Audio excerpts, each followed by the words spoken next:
자, 반갑습니다. 구독자님들. 자, 오늘 포스코홀딩스 볼 건데, 오늘은 좀 기술적 반등으로 0.73% 정도 올라서 마감을 해줬습니다. 자, 시장 지수 자체를 보시면, 코스닥 같은 경우에는 마이너스 1.55% 하락을 했고요. 코스피도 0.59% 하락을 한 와중에, 포스코홀딩스는 그나마 좀 괜찮긴 했지만, 사실 지금껏 하락해온 과정들을 보면은, 지금 요거는 뭐 기술적인 반등에 불과하죠. 그래서 이러한 부분에 있어서 여러분들이 뭐 일희일비할 필요는 없다라고 좀 말씀을 드리는 거고, 기관 투자자 같은 경우에도 매크로 지수가 빠짐으로써 매도를 하는 물량이기 때문에 과거 매수세 대비해서 지금 물량이 엄청나게 대규모로 빠져나가는 건 또 아니라는 것도 여러분들이 체크를 하셔야겠습니다.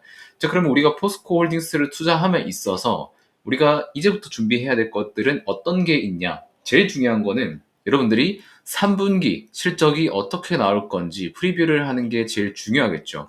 그래서 리포트를 제가 열심히 공부해서 여러분들께 알려드리려고 공부를 좀 많이 해왔습니다.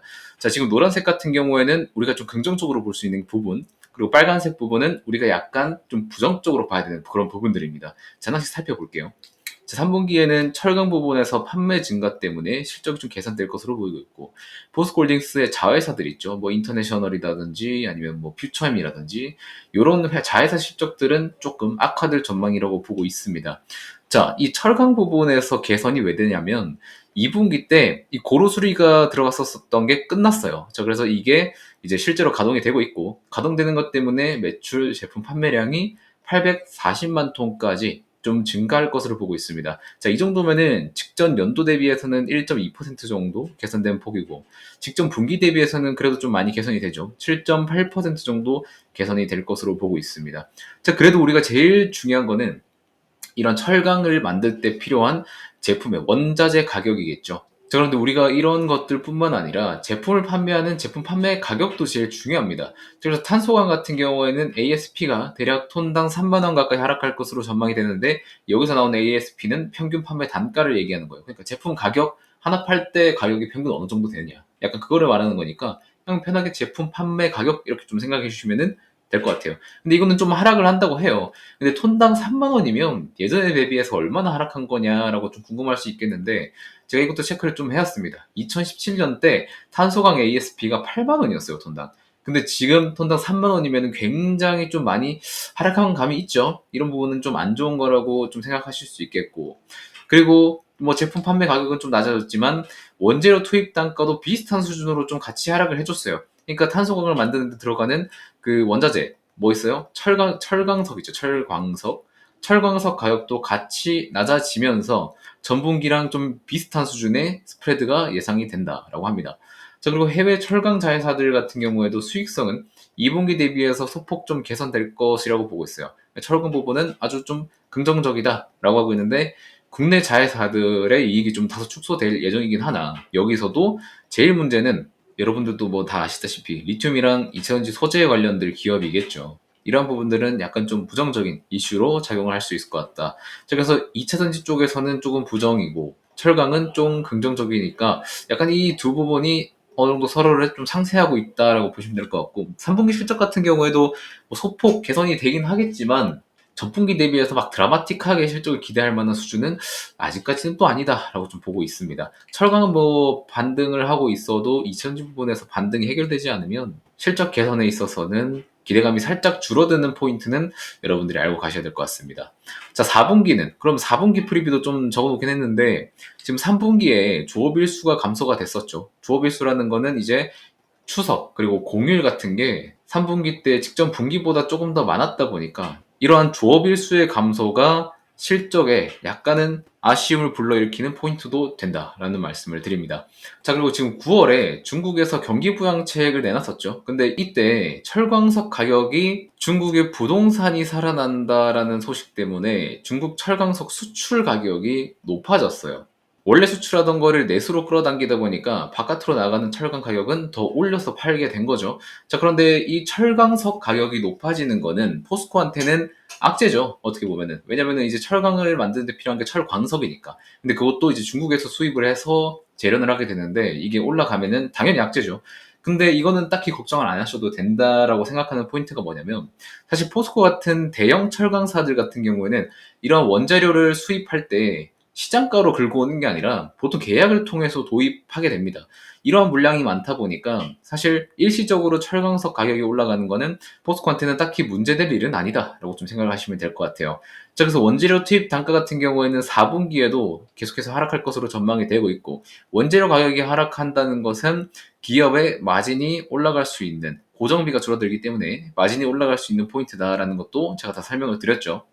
대신에 이제 최근에 중국 판재료 수출 같은 경우에는 오퍼 가격이 좀 큰 폭으로 상승 중에 있습니다. 그러니까 철강회사에서 파는 열연, 압연, 냉연 뭐 이런 것들, 그런 것들의 수출 판매 가격이 상승을 하고 있다고 해요. 그러면은 되게 좋은 거잖아요. 중국에서 가격이 올라가면은 한국에서도 가격이 올라갈 수 있는 부분인데, 이거는 왜 안 좋은 색깔로 표시를 해놨냐?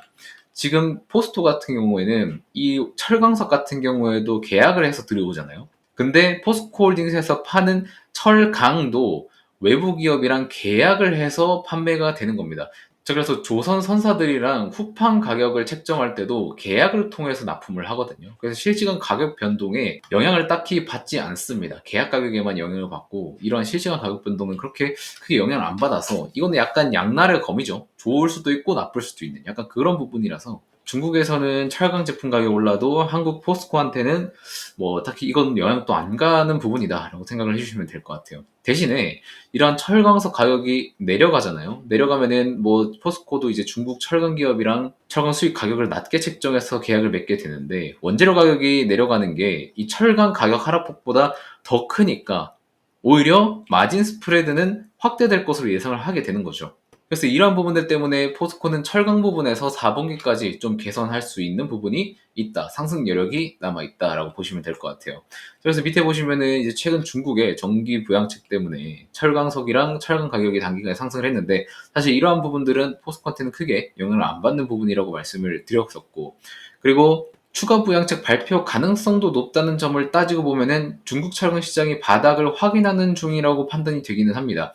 대신에 철강뿐만 아니라 포스코는 리튬도 같이 취급을 하고 있기 때문에 이러한 부분들에서도 3분기부터 리튬 가격이 추가 하락이 제한됐다고 이제 증권사에서 얘기를 하고 있는데, 여러분들이 항상 리포트를 보실 때 팩트 체크는 항상 하셔야 된다고 매번 말씀을 드립니다.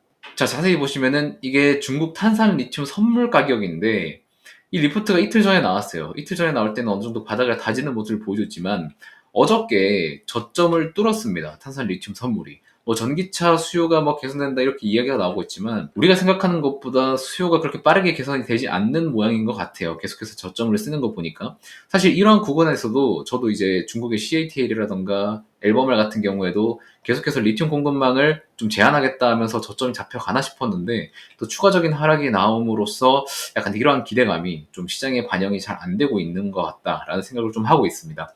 그래서 리포트에서는 뭐 저점을 찍었다고 하지만 추가적인 하락이 좀 나와주는 상태에서 여러분들이 이러한 부분도 실시간으로 좀 체크를 할 필요가 있다라고 좀 말씀을 드리겠습니다. 그래서 여러분들도 뭐 리포트에 대한 내용들 다 좋은 내용이고 전문적인 애널리스트 분들이 써주긴 하나, 그런 부분들에서 여러분들이 개별적으로 체크하는 습관도 필요하다는 것을 말씀드리면서 이번 영상은 여기서 마무리하도록 하겠습니다. 영상 내용 도움 되셨으면 구독과 좋아요 부탁드리고요. 다음 영상에서는 또 3분기 동안 주가의 추이가 어떻게 변할 수 있는지를 여러분들께 한번 제 관점에서 설명드려보고자 하니까 구독과 좋아요 꼭 설정해 주시고 영상 챙겨보시면 감사드리겠습니다. 자, 그럼 전 다음 영상에서 또 만나 뵙도록 하겠습니다. 고맙습니다.